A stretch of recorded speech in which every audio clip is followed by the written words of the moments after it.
All right, hello everyone. I'm Mr. E, And I am Bolton Mortimer, the Authenticator here on YouTube. And we are the Duality of Man.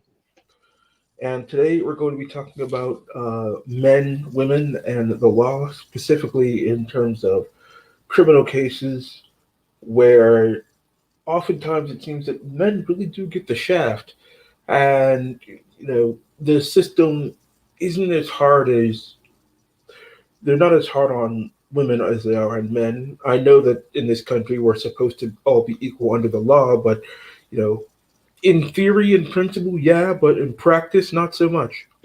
In instincts and evolution are what they are, and when you have an extremely neotenous, very fair, very feminine, white, usually woman, um, and she can turn on the crocodile tears and spin the "I was the victim the whole time" narrative, or "I was justified in my actions because I was being disadvantaged or abused or this, that, and the other."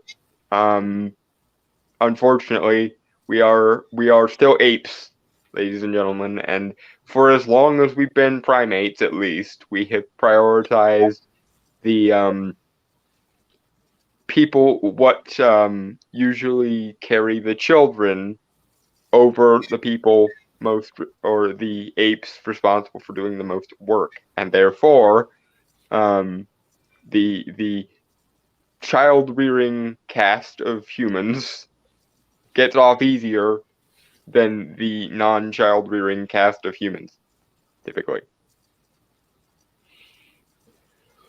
Yeah, and I think a lot of it has to do with the fact that in the criminal justice systems, a lot of things are down to people's discretions. Like the cop will sometimes let somebody off with a warning, even though they've broken the law, or the judge may decide to give someone a lighter sentence. Like, Yeah, it's just like I'm gonna meet you halfway here. Just don't do this stupid thing again, and we're good.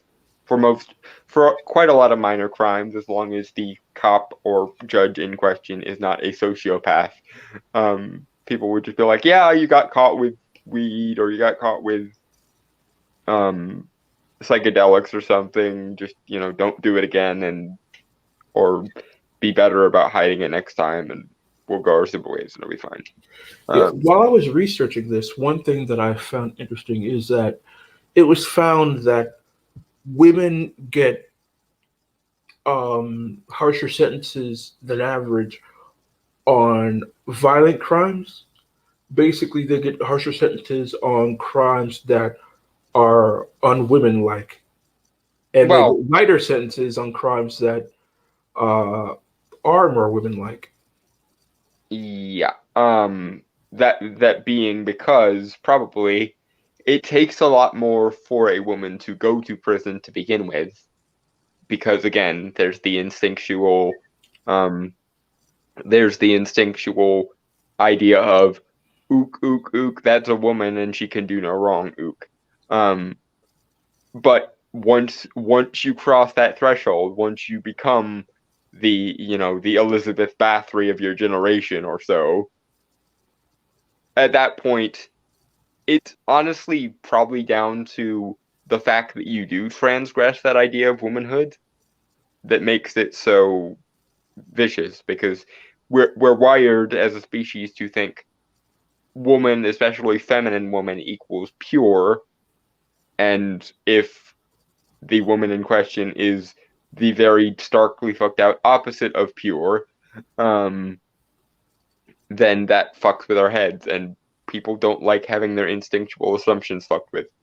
Yeah, it's the violation of, I believe, social norms, and It's the implicit contract. Men do the work, and women are the pure ones. It's what we do.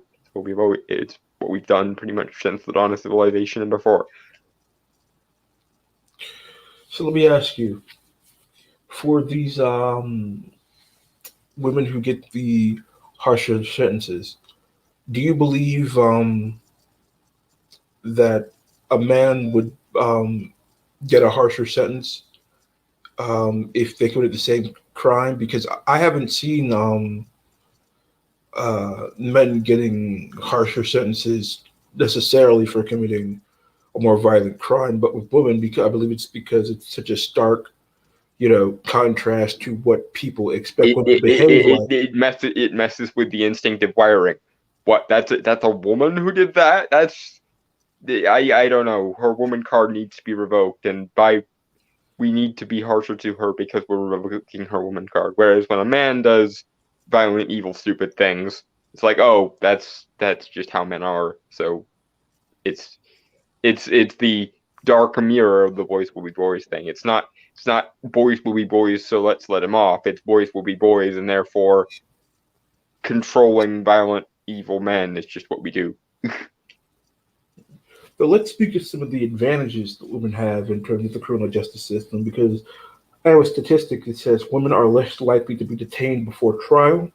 They were 46% less likely than men to be held in prison prior to a trial. So they get to sit in the comfort of, their own homes, and men have to languish in jail before going to trial. Let's not forget the various exceptions granted by a crime of passion or battered woman syndrome or the various I am justified in my actions because I was under stress um, examples that men either straight up do not have, or you basically have to completely psychologically break someone and demonstrably do so in order to justify such You a know, thing. regarding the crime of passion thing, I think that just might be a cover, because there's a saying that poison is a woman's weapon, meaning that when women want to kill someone, they're generally more methodical about it. Well, it's because again, going back to the instinctual angle, the typical male approach for hundreds of millions of years to conflict was I'm going to take this club and beat you over the head with it until you're no longer a problem. Whereas the woman's approach was more I am going to lull you into a false sense of security and then either strangle you when you're in a vulnerable position or poison. So, I think the whole crime of passion thing might be a load of shit. Well, yeah, I think it depends a lot on the circumstances because I mean, true, but I I, can see like the legitimacy of the like the idea of a crime of passion. Like not to be super nerdy about it, but there's a reason why the Joker's one bad day is as relatable as it is because we can all at least imagine a circumstance whereby we would reach a breaking point and then snap. Um, the difference being if your version of a crime of passion is I was holding a gun to begin with and I just happened to shoot them. That's one thing. A crime of passion does not extend to I then took 6 months to figure out how to poison them appropriately and then slowly started poisoning them for 6 months. That does not a crime of passion quantify as. The crime of passion is supposed to be something that can be done as a snap decision in basically the heat of the moment before the frontal lobes can put the brake on the amygdala basically to yeah, like say I get pissed at somebody, I punch them in the face, and they fall down the stairs and break their neck. yeah, that is a crime of passion. Or if you just punch somebody in the face and their face is no longer viable and then they die, that could also be a thing. But again, the crime of passion does not include I am going to randomly set up a Home Alone or Saw style trap and then lure them into it like like Roadrunner doing to Wile E. Coyote. Not a crime of passion. Anything that by necessity requires the use of your frontal lobes, i.e., the thinking part of your brain, to accomplish effectively, is probably not the kind of thing that can be done under a crime of passion, unless you are um, someone with a lot of extremely specialized training ahead of time. Like if a soldier with PTSD has a PTSD flash and all of a sudden does something like that, that is almost that is almost understandable because if you're trained to be a killing machine and somebody switches the machine on, then they're going to be deaths. It's just how that works. But those are very, very rare exceptions to an otherwise infallible system of logic here.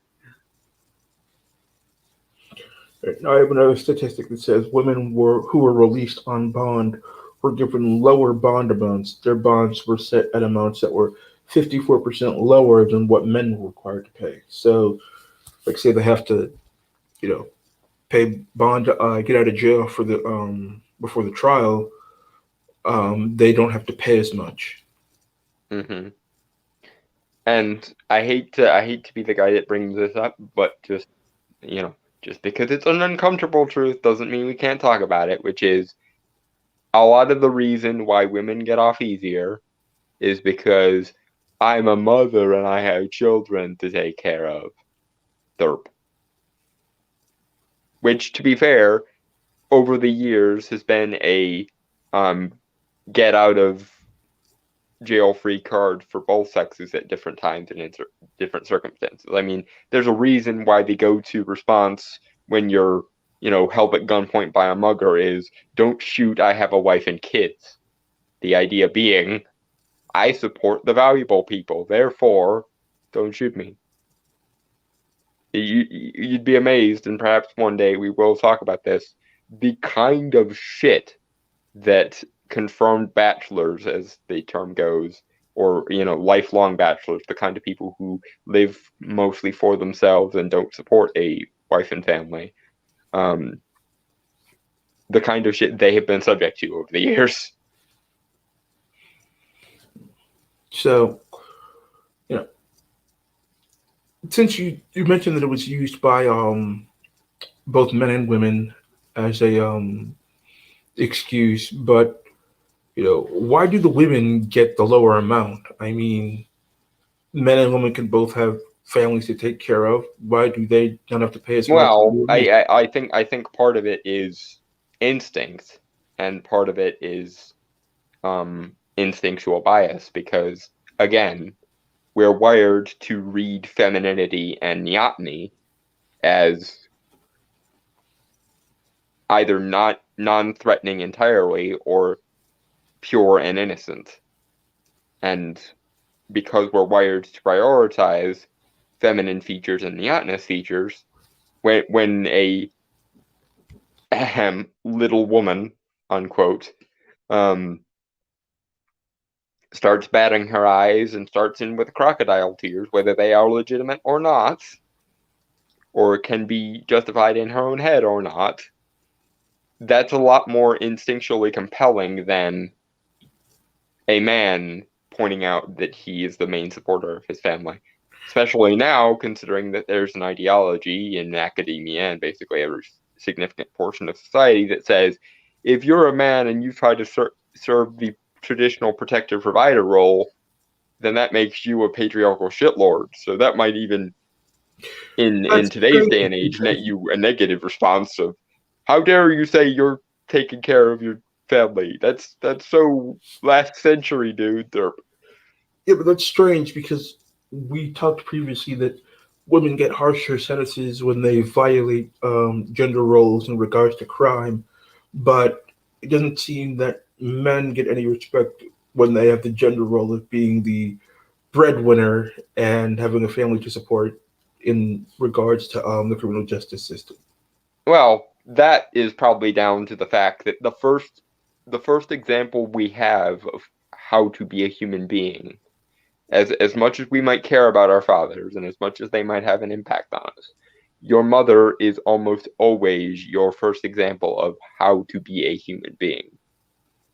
And between that and the demonstrable instinctual biases of gynocentrism and neoteny, we prioritize the purity and innocence alleged of women over the workhorse nature of men. It's been actually psychologically demonstrated that men actually have an out-group preference, which means on balance, a man would prefer to spend time with a woman, whereas women actually have an in-group preference, meaning that obviously women get on balance would prefer to spend time with other women.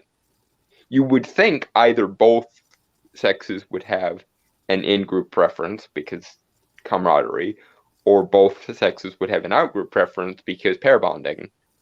But nope, it's women prefer to be around other women, and men prefer to be around women. Which means basically nobody, on balance, prefers to stick around with men. Because the man's role was to be the compliant appliance and the protective provider. So his personhood instinctually matters less, unfortunately. Not saying it should be like that, but again, we have to play the ball where it lies and not ignore the thousands of years of how we got to be this way in the first place. All right. Our next statistic says that women were 58% less likely to be sentenced to prison. So they go through the trial, they're convicted, but they're over half as less likely to be actually sent to prison. Which, Yes, because we all know how threatening prison can be, and again, instinctually, nobody wants to subject their women to that. and the thing is, it's some of the like worst crimes too. I mean, there are a number of articles where women who have um, raped like young boys, like you often see the trope of the teacher and the Yeah, student. the statutory rapist, to the point Yeah, that I've actually heard people say the only kind of rape that counts when women do it to men is the statutory kind, which just boggles and irrates my brain to yeah, such that doesn't a make ludicrous sense. And the degree. thing is, even in that case, so they oftentimes get far less harsh punishments than if the situation had been reversed and it was a Yeah, male teacher and yeah. a female student. It takes more to desire to hold women accountable because woman is good and pure instinctively, and even after we found the woman to not be good and pure, we still have more instinctive and hormonal empathy for them than we do when it's men. Is it is it that we as a society hold men more accountable for their actions than I, women? I, I, I think it is that to a large degree, and you can see this even in other historical eras. And this is something that I bring up a lot because it's kind of in my area of specialty, and in my area of kind of weird historical knowledge.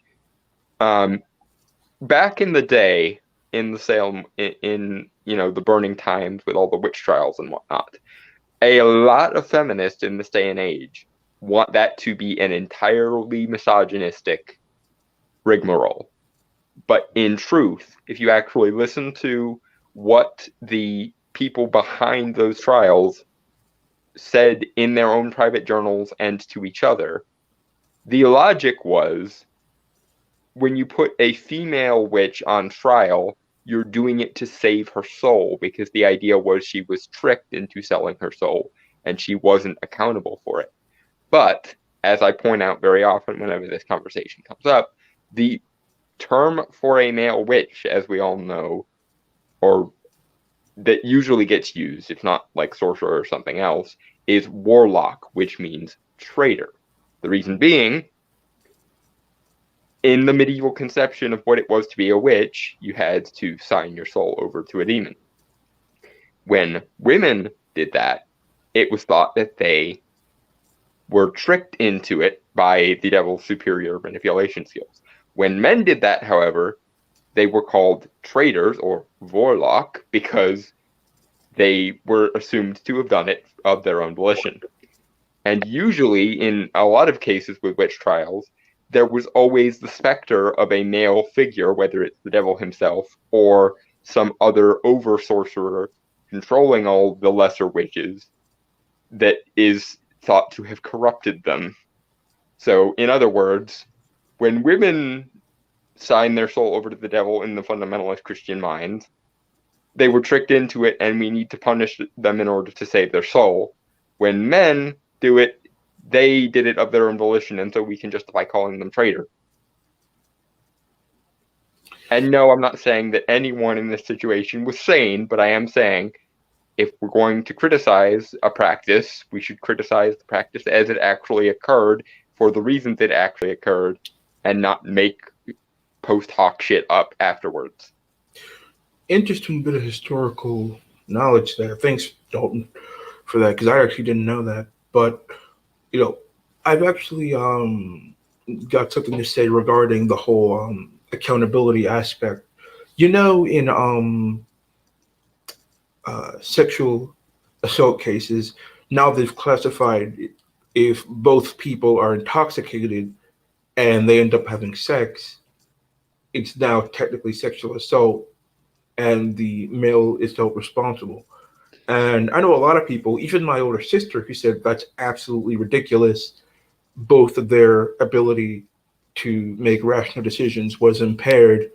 How can you hold one party responsible and the other not? And it's The strange because, a woman who drives under the influence of alcohol will still be held accountable for a DUI. But if she has sex with someone who's also under the influence, she is absolved of all responsibility in that situation. because just like with rape sans alcohol, it's hard to imagine a situation where a man is non-compliant and a woman is forcing her advances onto him. Where there is a notion, I think, in a lot of people's understanding of how men and manliness works, that if you're a man, you must want sex all the time and therefore would never refuse it. And if you're a woman, you must always be talked into wanting sex because it's a corruption of you, or because men's sexual drive is usually considered to be gross and corrupting, and women's sexual drive is actually viewed as almost purifying. That's why virgin shaming exists in a lot of cases, because the idea is you're not you're not a good man until a woman has given you the, and this is a horrible way of phrasing this, but I'm going to do it anyway, the stamp of approval. Whereas when a woman decides to lay with a man, his sexuality is in fact corrupting her, which is why men get virgin shamed, i.e., you haven't had sex with a woman yet, therefore you must be a loser, and women get slut shamed because that must mean you like sex with men and that corrupts you. And by the way, it's my contention that neither of these things is the case, but never mind. Yeah. But honestly, I think that's an aspect of the law that really does need to change. Not just for fairness, but also for consistency. Because you're going to hold somebody responsible for their actions while drunk in one situation but not in other. The law is not consistent. And also, if if we are to actually hold people to universal standards like the law is supposed to, then it should be down to whoever if we're going to keep this whole intoxication or sex under intoxication counts as rape, which I do not think we should because it's stupid, because oftentimes the drinking is actually kind of a foreplay and a prelude to sex. You have a couple glasses of wine, a couple beers, whatever, and then you go and you romance each other. It's an established thing in every notion of romance the Western world has, basically, at this point. But if we are truly going to hold that to a standard, which again we shouldn't, but if we are going to, then surely it should be down to who is initiating in this circumstance. And if neither of them is competent enough to initiate sex, then we should just kind of write it off as they were both being dumb or they were both impaired and call it a day. But Absolutely. if, for example, a woman is more sober and initiates with an unconscious man, which has happened in many cases, why can't we consider her then a rapist? I think this is the weak argument that I've heard multiple times. Is because if a guy has an erection, that must mean he wanted to have sex. It's not just like a Be, physiological response. It just happens sometimes. because whoever heard of getting morning wood and not realizing you had it until you wake up that morning. Oh, wait, no, that is a well documented thing that has happened for pretty much as long as we've been able to verify this. And Uh, also, there are some people who, when their blood vessels tense up, that includes that particular region, and therefore the concept of a nervous erection. So, again, are we just going to pretend that those never happen, or are we going to acknowledge that just because it's just because it's pointing doesn't mean that means it's ready or accepting? Just like, a woman ovulating does not mean that she wants every dick what passes by. yeah, I think the law was created in order to protect the citizens of a civilization, and I think what the lawmakers thought of as protecting didn't necessarily factor in those inconvenient truths. Well, I think that's definitely part of it, yeah. Um, I also think that again, because of our instinctual bias, we want to give women as many safeties and freedoms as we can, and men just kind of are there as a means to an end a lot of the time, as the appliance.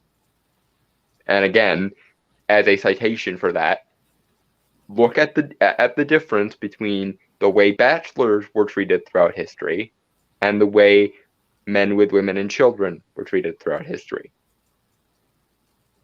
That therefore implies that if you are a man sans the stamp of approval of women and children, then you're shit out of luck. Now, we mentioned women being sentenced to prison less than men. I actually have a statistic here. It says that in federal prison, the percentage of population that are men is 93.2, and the percentage of population that is women is 6.8. I hate to pull this card, but oi, equality feminists. The ones that say feminism is about equality and that's all it ever meant and that's all it ever will be derp derp derp. You feel like saying anything yet? Like ever about this whole rigmarole? Or are you too concerned with the rate of women leading Fortune 500 companies? Fucking interesting, isn't it? Yeah, where's the equality of outcome in jail? Oh my, radio fucking silence. How very interesting.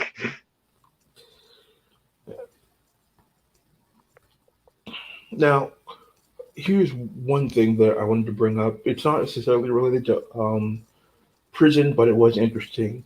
There was recently, I don't know if it's passed yet, but a law that says that women now have to sign up for the draft.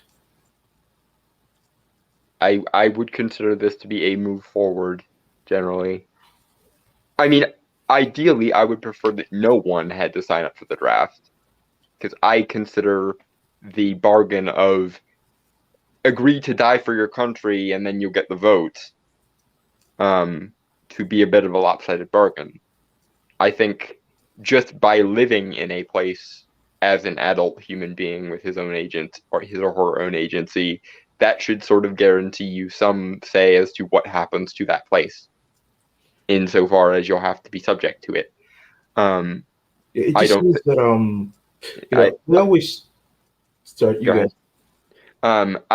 I just was gonna say I don't think the transaction of your life and health and well-being in exchange for the vote is a very healthy bargain. I think it's somewhat Faustian. It's literally selling your soul to your country in order to have any say as to what your country does. And by the way, while we're off on this particular tangent, when every other variety of human in history got the vote, it came with an obligation for the draft. When women got the vote, they were given the vote gratis sans draft. yeah. I mean, So they always sell it as like a civic duty. I mean, this is your nation, this is your homeland. You have a responsibility to it. You have a responsibility to fight for it, to protect it, and it just seems that women had all the privileges of being a citizen with not as many of the civic responsibilities. And I remember um, reading this history book in a class of mine that said there was a contingent of women during the suffragette movement that didn't want the vote because they believed that it would come with the Yeah. responsibility. A lot of anti-suffragette women um were anti-suffragette specifically because in every other case that given demographic got the vote in human history, going all the way back to freaking ancient Rome, by the way, it came with an obligation to be drafted. And a lot of those women were perfectly fine with what they referred to as the power of necessity, i.e., women in the time before industrialization in particular were the ones responsible for all of the domestic chores and all of the utilities. And that gave them a tremendous amount of influence over the family homestead. Um, and some anti-suffragette women even said as much. They said because of the power that women hold in the domestic sphere, giving them any more power than that would be unfair to our menfolk. Quite frankly, again, my solution to this problem is nobody gets drafted. Conscription is entirely voluntary. But if you're going to draft, then make like I think Sweden has a universal draft for everybody. I know Israel does. Okay.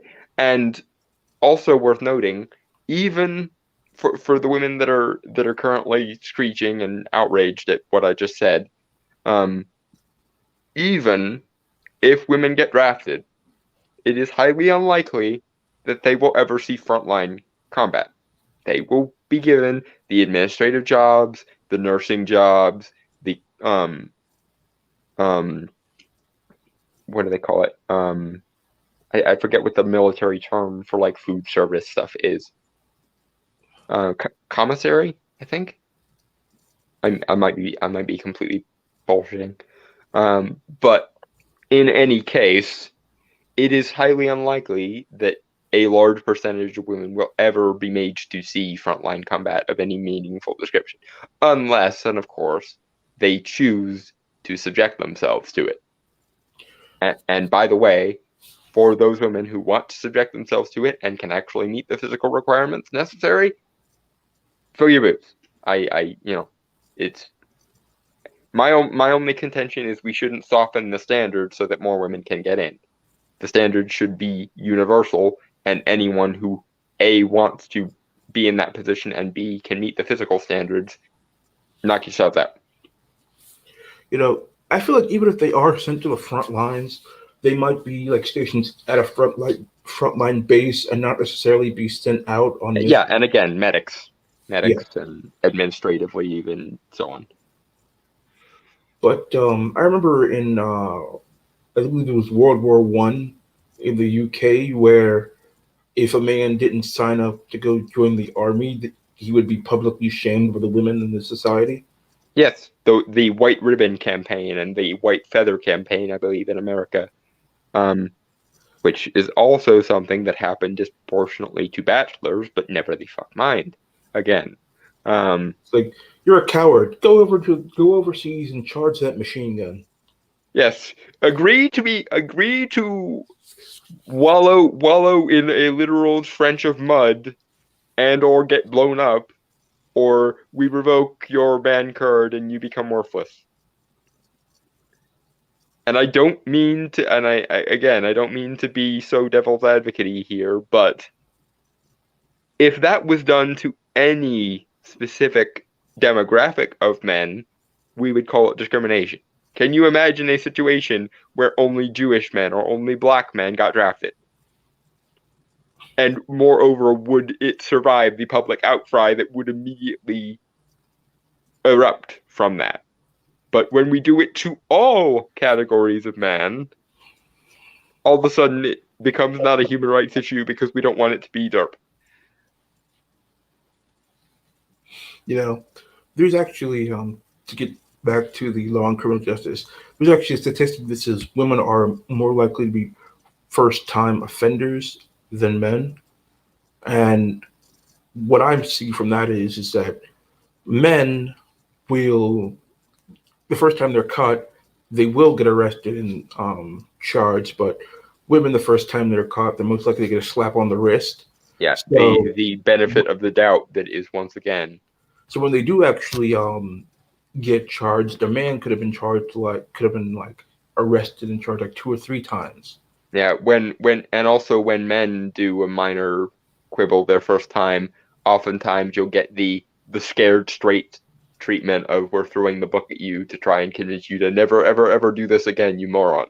But when women get the same treat, or when women get the same crimes occurring, it's, oh, I'm sure you didn't know, you didn't mean it, you didn't know the law. Never mind that it's been a standard for many, many generations that ignorance of the law is not an excuse to break the law. But whatever, because she batted her eyes at me and she cried a bit, and now by the power of the woman card, she gets off. Yeah. Let me give you an example of this from a personal experience of mine. There was one time I was at a bar and two guys down the other end of the bar, they got into an argument and punches start getting thrown. They start going at it, and eventually the cop shows up and both of them get arrested. Now at a separate time, I see two women get into a fight. The cops just break it up and tell both of them to go home. Same crime, relatively same context, two different outcomes. Yeah. Now there's two ways you can go with this.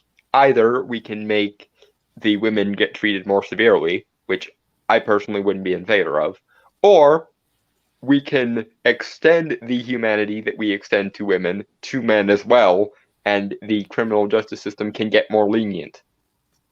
This is the one I would prefer, generally speaking, because barring the very severest of severe crimes, a lot of crimes that we enforce in this day and age are very, very petty, very, very arbitrary, and usually just you got caught doing something that we said you shouldn't do, never mind if you were actually harming yourself or anyone else,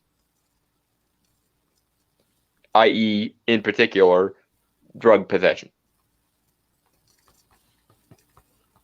Yeah, I've known a lot of guys who get caught like with weed, like, and they get say that they have enough to where the police believe they're going to sell it, even if they tell them that it's just for personal use. Which, frankly, I don't touch drugs, even marijuana, but it's still messed up to get you know strung up like that. It's making it's making a mountain out of the molehill of I enjoy taking the substance in my off hours, basically. And again, I've made many arguments even on this show about how I think the solution to the drug problem is legalize, tax, and regulate to medical quality and purity standards basically every drug, and then introduce it to a free and open market instead of relying on the black market. Because most of the problems with drugs are the shit that it's cut with because we have to produce it in a less than hygienic manner with less than chemically efficient chemicals. If they were all held to a medical standard or at least an over the counter standard, we wouldn't have this problem. Because there are a lot of available over the counter drugs that are basically indistinguishable from their street counterparts, apart from the inefficiencies in producing it. Like a lot of ADD medications, and I've known this for a while because I have quite a few friends with ADD, are amphetamines that are basically one chemical peptide away um, from being methamphetamines, but they're considered street legal because it's held to a cleaner standard because medical quality and purity standards. Well, if we held every drug to similar quality and purity standards, then one should therefore be able to conclude that if one amphetamine is okay because it's held to a medical standard, why not just hold them all to a medical standard? And then we won't have the problem. You know,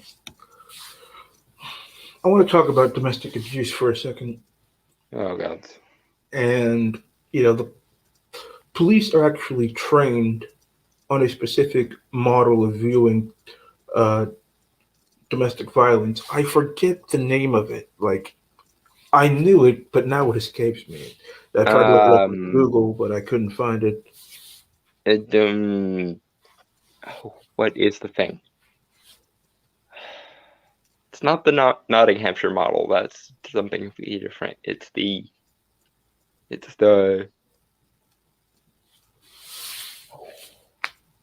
Uh, well, anyway, the model basically says that the vast majority of times in domestic abuse situations, the husband is the aggressor, and it trains them that they should do a mandatory arrest, where basically they come across a domestic abuse situation. They're trained that the husband is the most likely aggressor, yeah, and they're trained and to arrest somebody in that yeah, situation. So they and we arrest the husband. we we um we mentioned this last week. There are many situations where an abused husband or boyfriend will call the cops on his girlfriend because she is clawing at him, punching him, or maybe even has a knife or something, and he's the one who they tackle to the ground and then arrest. Does this seem to anyone else like a completely foobar situation? Because apart from perhaps a skit on SNL on occasion, in the real world where real consequences exist, this is a thing that should never happen. You should never be at risk when calling the police to report yourself being abused, be at risk of being governmentally beat down by the very police you're calling, and then taken to jail yourself instead of your abuser.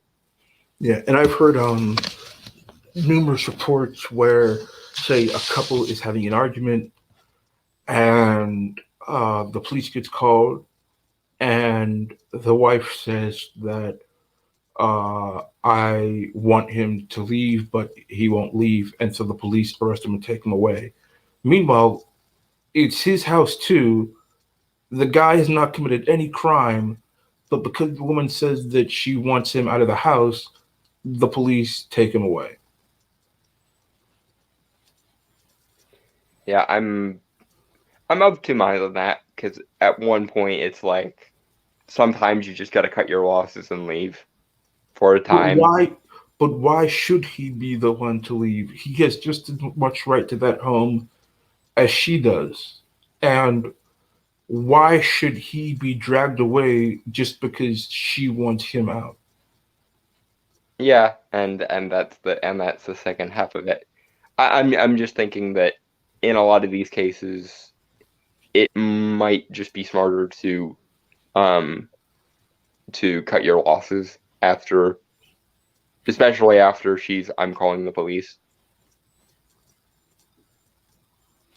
Not because it's right and not because it makes sense, but because it's easier on you if you just comply in the moment and then can address the other stuff later. Because you're not going to win that argument whilst it's in the middle of happening. Can we talk about the behavior of women in domestic abuse situations? Because sometimes uh, they, I think some things are domestic abuse that some things might not consider. Because, all right, say you and your partner get into an argument and they start destroying your things, I would consider that abuse.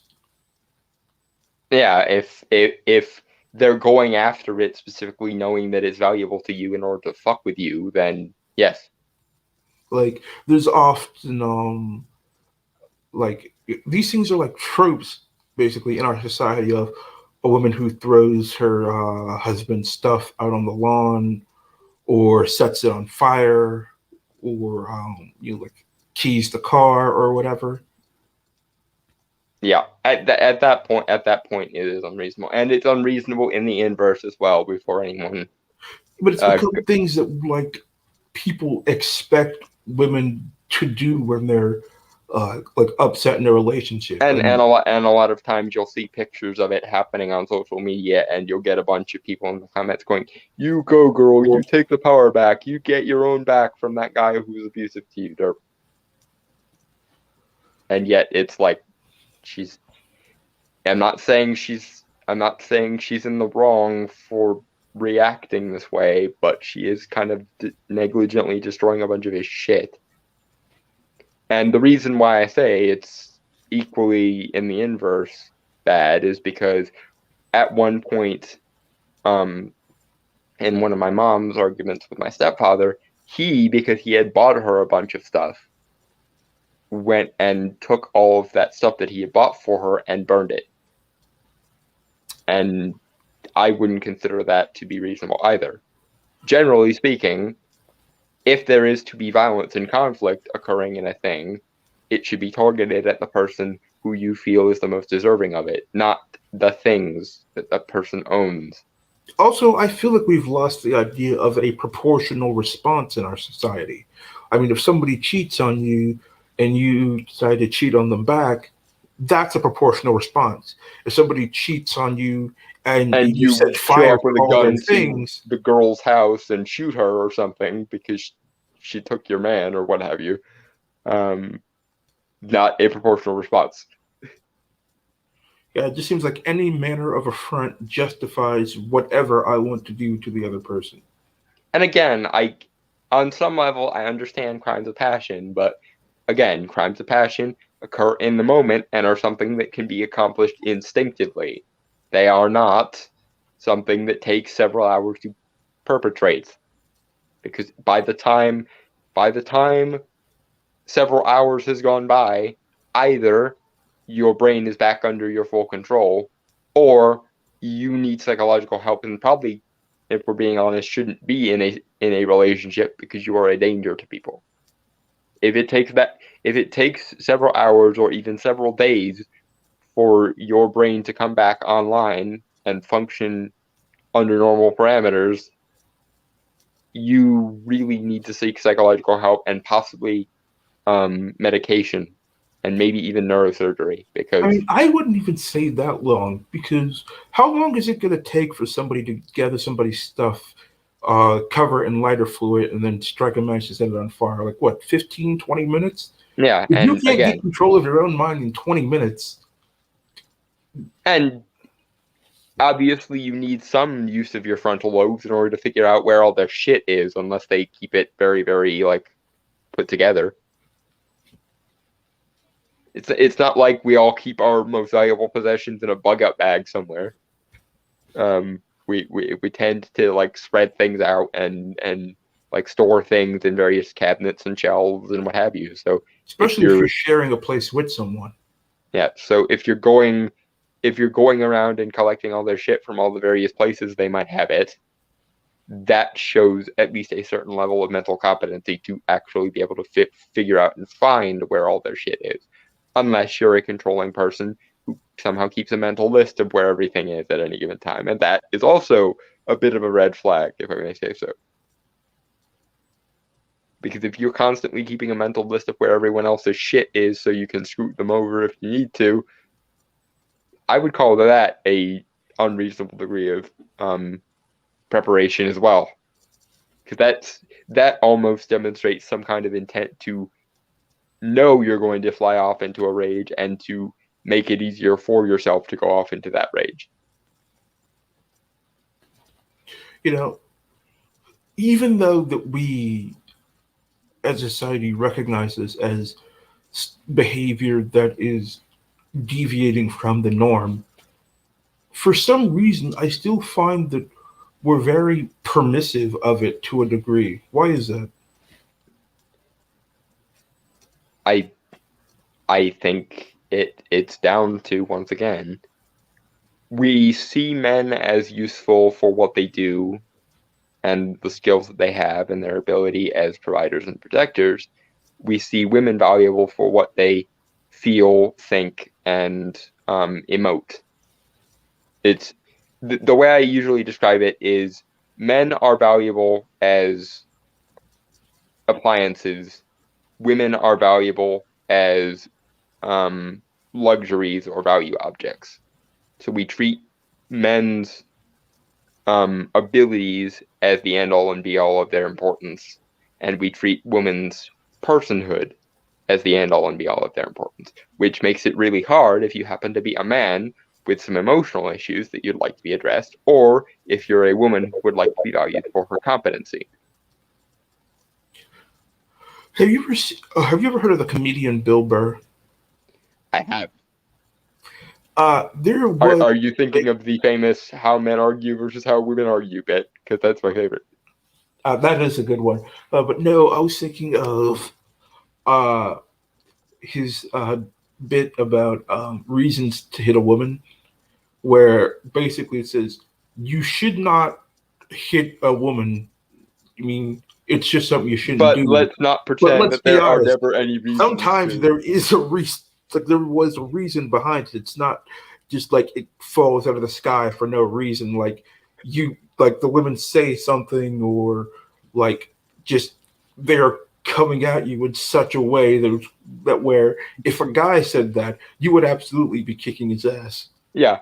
I actually, funnily enough, think that that was the bit that he got into just before the how men argue versus how women argue bit. I'm pretty sure that was from the same show or the same special. I Yeah, might be wrong, but I think I've seen that clip, and I think that the there was never any reason to hit a woman bit was immediately followed by the how men argue versus how women argue bit. yeah, and I God damn, I agree. love Bill I Burr. mean, you shouldn't commit violence on anybody, but you know, if there's Sometimes something there's that man reasons would to say, engage in this behavior. yeah, Doesn't make the behavior right, but it can make the behavior rational and or mm, justified.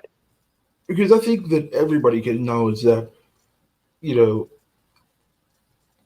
there are things that a woman will say that a man will just have to like grit his teeth and take it because he knows that um the second he even like Yeah. lifts a You're you're finger, you're worthless, you shit, you're nothing, I hate you, blah blah blah blah blah blah blah blah blah blah.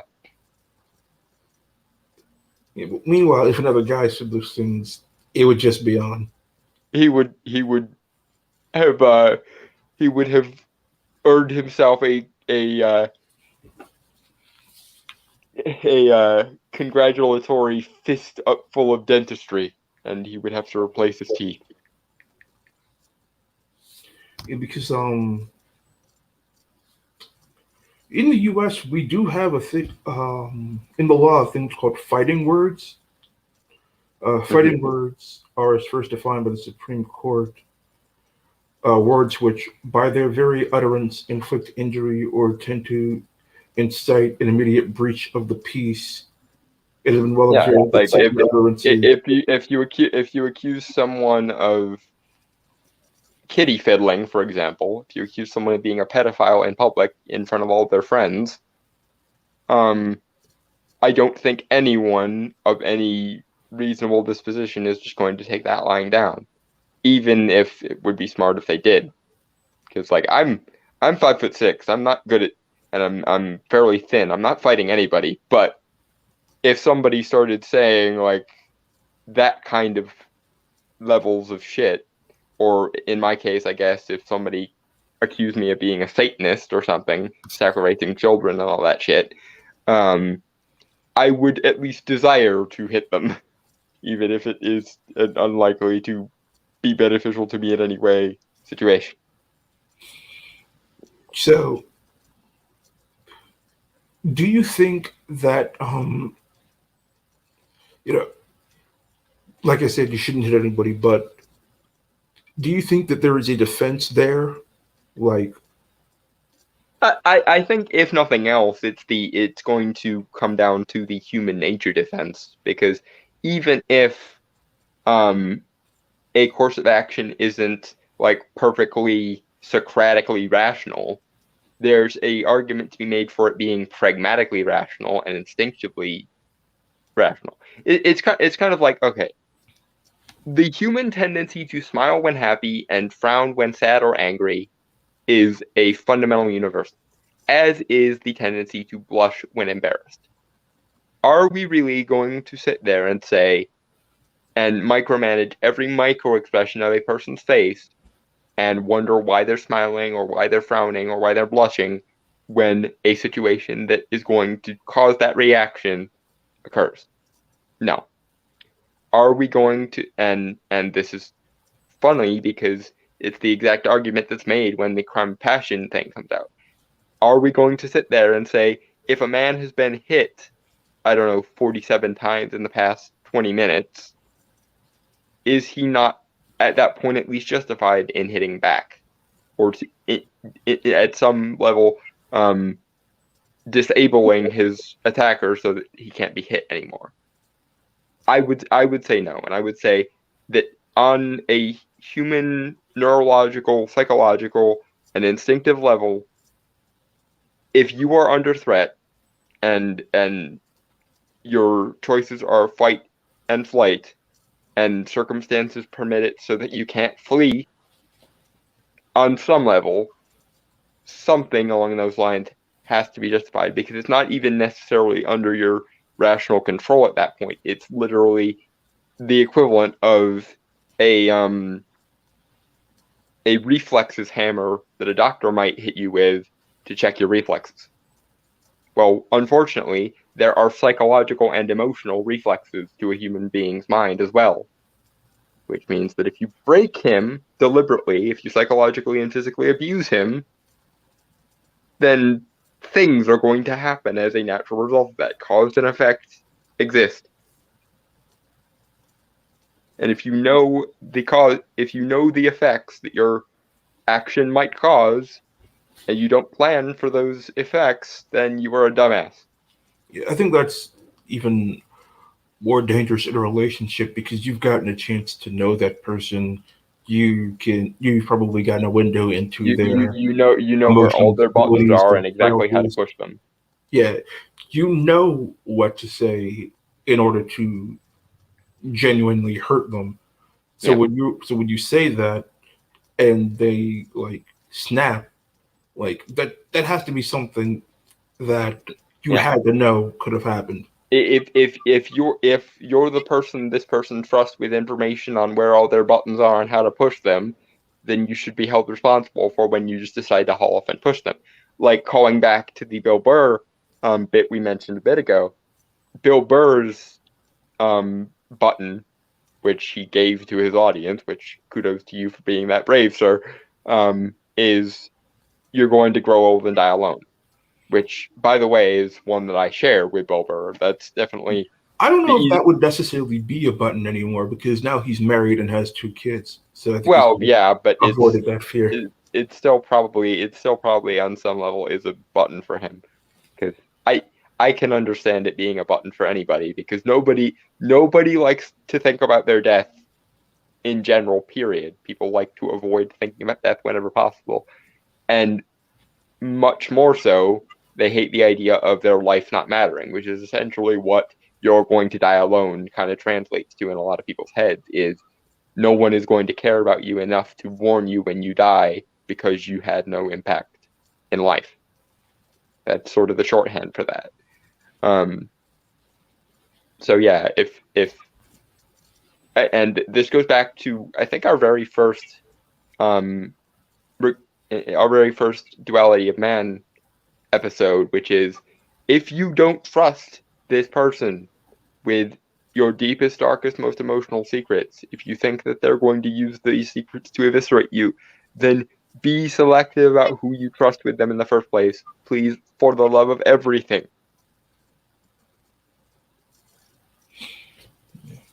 That's absolutely great advice to have because I feel also like we discussed with Amber Heard, um, partners can be It can be complicated, to say the absolute least. Did we? Yeah, there was an entire hour 2 weeks ago where we talked about just how many levels of complicated that relationship got. And it's weird. And it's weird because even after they broke up, even after the relationship was over, she was still coming after him. Like, you think you got away, and then guess And what he, you and got?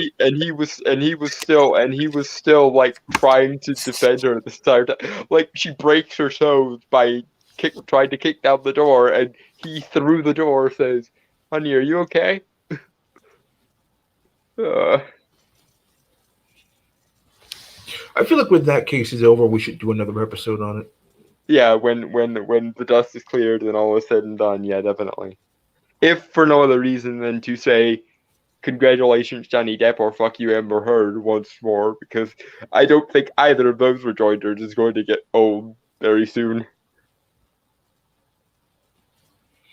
You one thing that actually heard about, I believe it's either today or yesterday, but regarding men in the law, not necessarily in the U.S., but in Japan, they had a law that they wanted to have 50-50 boys and girls in their public school system. So each school had to have 50% boys and 50% girls. And this was because girls weren't allowed to go to school. I believe it was pre World War II. I but no, Japan. No, Yeah, we need you to but be the last bastion of Western values. yeah, but No, here's Japan, the thing. no. Here's the thing, though. Now there are more girls in school than boys, so now they have to not allow certain girls to go to certain schools and allow boys in order to meet that 50-50 parity. Oh And god now damn it. people are upset about that. It's the CDAW map all over again. For those that don't know, the UN keeps a map called the CDAW map, um, which basically tracks what they consider to be the standards for equality around the world. Um, Wasn't that created by a French guy who basically said the the value of a civilization can be measured by how it treats its women? yes, I remember somebody saying that. I don't.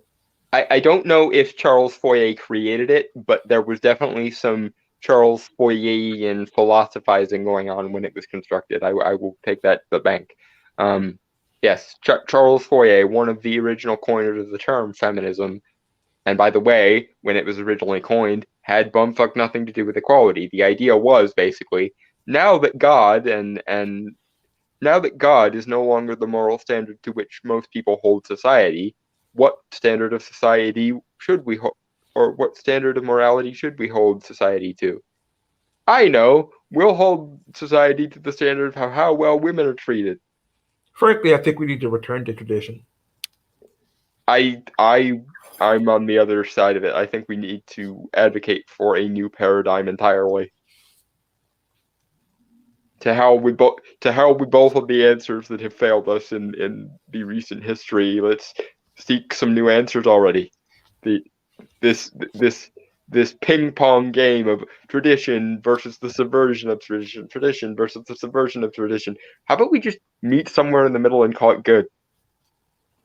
Preferably with some equal treatment for both men and women in the form of treating this century in the same way we treated the last century for women's rights, which is there are plenty of rights that men currently do not have that women do, and I'd very much like to see equal and universal applicability of human rights where possible. Speaking of rights that women have that men don't, what are your thoughts on the bill in Texas limiting uh, when women can have an abortion? Okay, I really, really try to avoid the abortion issue because I find I myself mean, I, yeah, I but this is the episode where we're discussing the law. So right. I find myself on cross purposes with this. I do think that maybe the law might be a little early, and I don't think, or the law might put the cutoff a little bit early, and I do think that the standard that the law uses is not a good standard. My standard, by the way, for abortion, if we really honestly must get into this, is before the development of a nervous system. And there's a reason why I say that. Because a nervous system is designed to convey pain.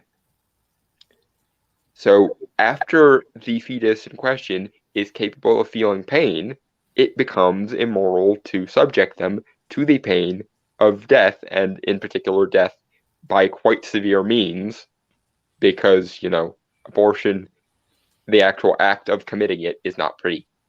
So if it's any time before the nervous system is complete, then sure.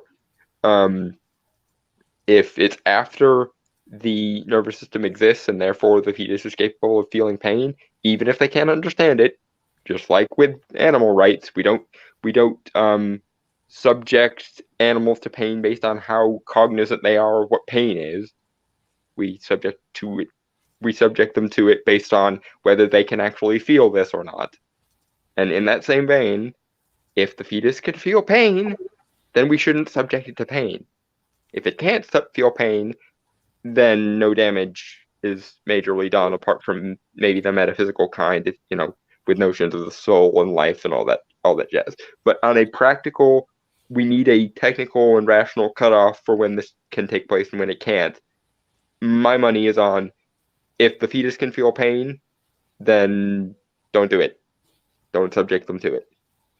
Kind of like with the Personally, circumcision thing. If the anesthetic if the baby is too young for the anesthetic to work, then maybe you shouldn't do things to them that require anesthetic when possible. personally, I have in the mind that um, it shouldn't be done at all.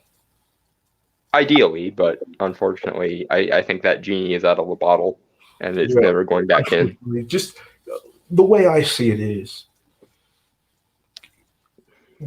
once a woman becomes pregnant, she has the role and responsibilities of being a parent. And I think that we could all agree that in the situation of being a parent, the greater responsibility is to the child and not yourself. Yes.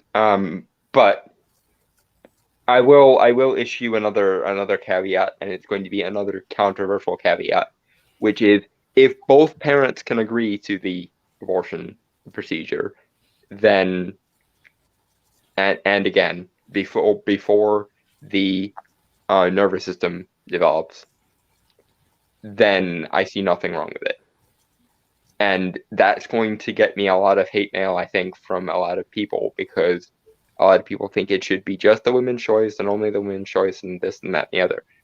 But unfortunately, unless you genuinely don't want fathers to be invested in their children, which, psychological pathology notwithstanding, is not going to happen, um, they should at least have some consultation in this matter. Not saying it should be absolutely 50-50, not saying they can't be weighted differently, but Now, see, a I lot, can, a lot of the problems I have with abortion come down to, what if the father wanted that child, yes, see, especially. that's something that I've always thought about too. I mean, say the woman gets pregnant, but she doesn't want to be a mother. I mean, she could give the up for adoption, put it in the foster care system. She doesn't necessarily need to have an abortion in that scenario. But let's just say that the father is in the picture and the woman doesn't want the child and the father does. we, we, I we, feel we like the father should be able to um, you know have the child. yeah, So we I we mean, the have woman can we give have birth the to the child. technology to She keep. can give it to the father, and then she could just write off Yeah, into the sunset. or even less required from the mother. We have the technology now to keep fetuses alive in test tubes and incubate them that way. So the woman doesn't want to carry the child, fine.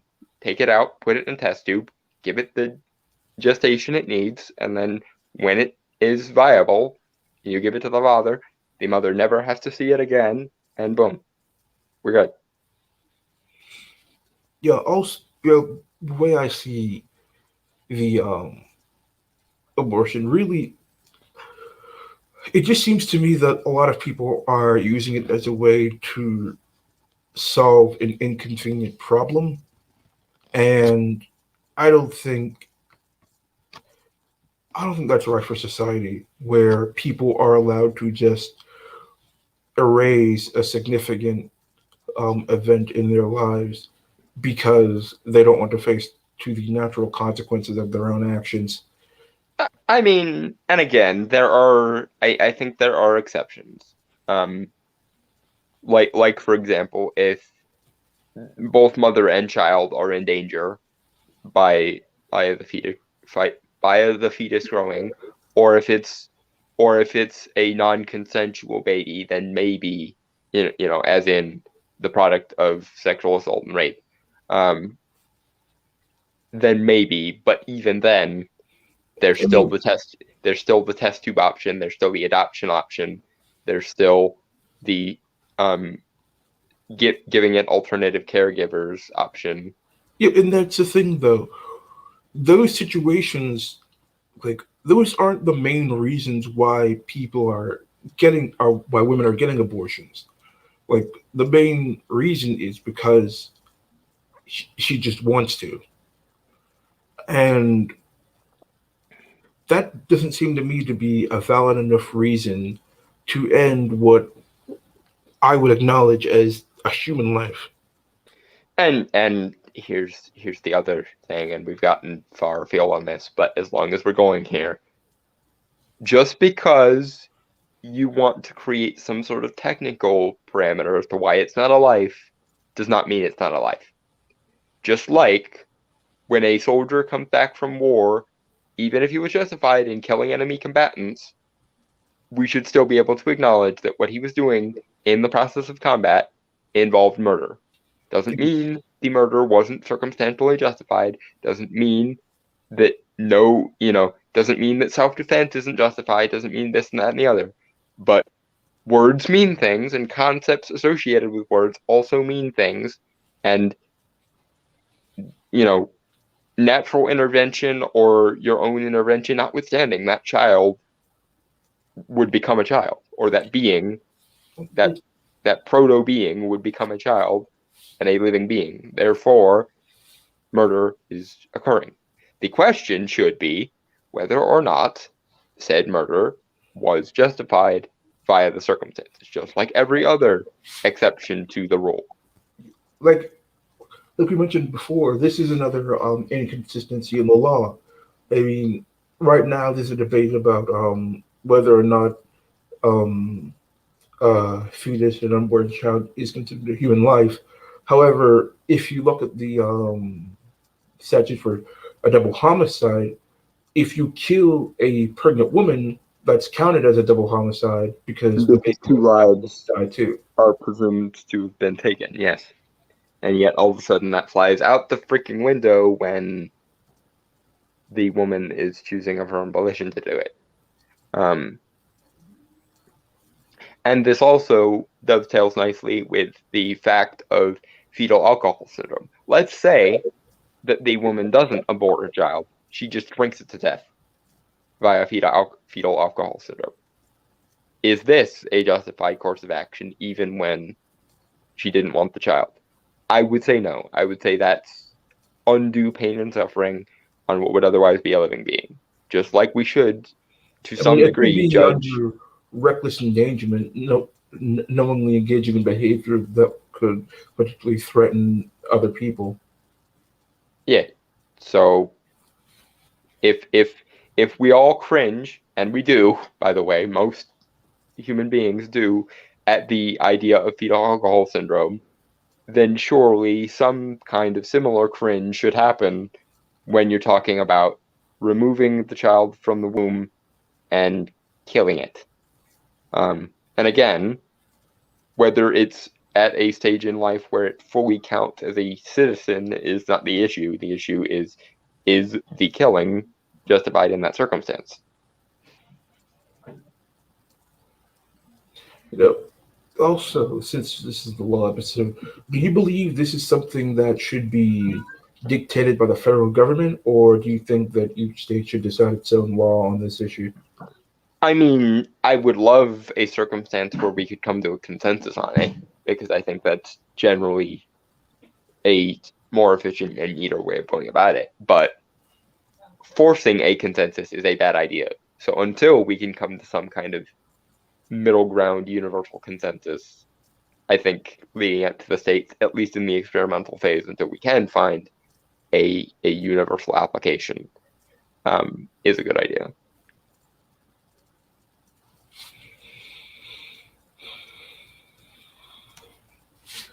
All right, that's all I've got to say. If this episode doesn't already get us banned off YouTube, Oh yes, this one might be the one that eats us.